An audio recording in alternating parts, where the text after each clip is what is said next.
Hello and welcome to Motivational Moments with Donna. I'm your host, Donna Hilfiger. Thank you so much for joining me today.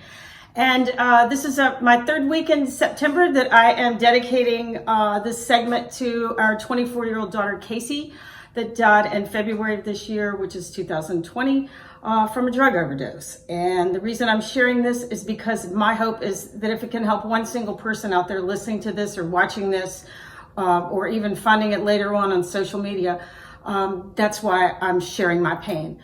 And last week I kept it kind of light, but this week I really want to get into it. Cayce died of a drug overdose. She did a line of cocaine that was laced with fentanyl.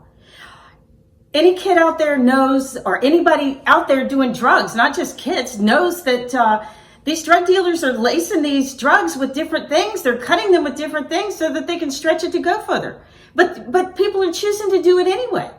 And when she first died, there was a part of me that was like, I wanted to blame somebody. I was like, who's she with? What are you doing? Are they arresting them? And it was like, even her friends jumped on the bandwagon. They were sending this kid death threats and calling him a murderer and telling him he needed to kill himself. But when I finally calmed down, I realized nobody forced her to do that.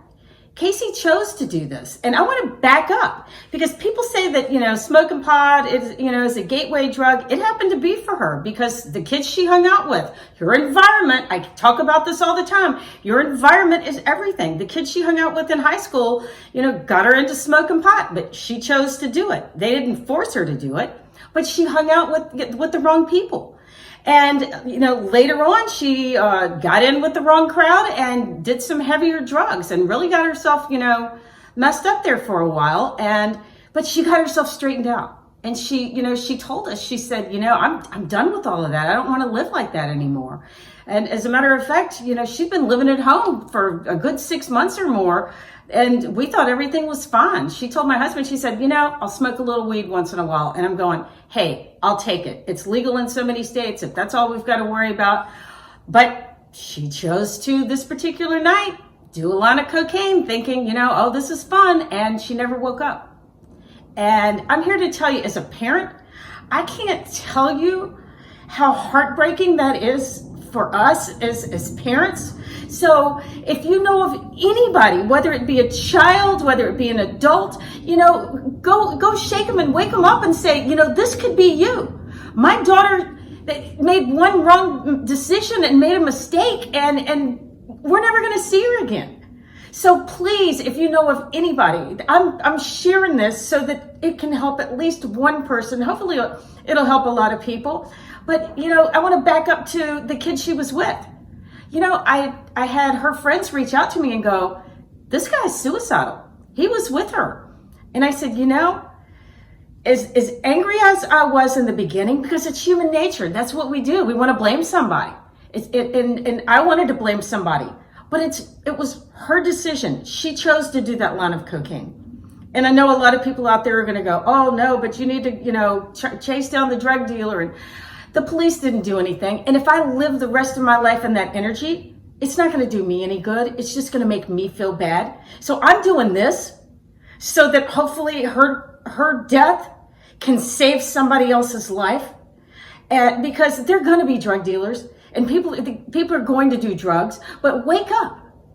This line of cocaine was laced with fentanyl and it killed her.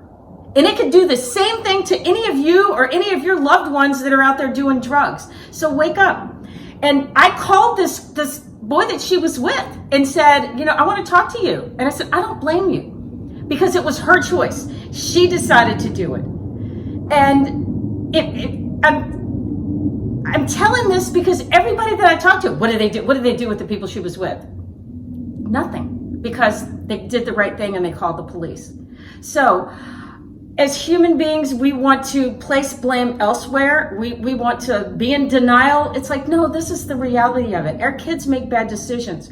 I've had people reach out to me from all walks of life. And I spoke at the funeral and said, let this be your wake up call. And I've had so many of her friends say, oh, I've reached out to, these people. I've had friends call and say, can you talk to my parents because we're going through the same thing? And I mean, I'm fresh, like a a week from her funeral having to talk to other parents, but it's like, it's something that I have to do, that if it's going to make a difference in somebody else's life.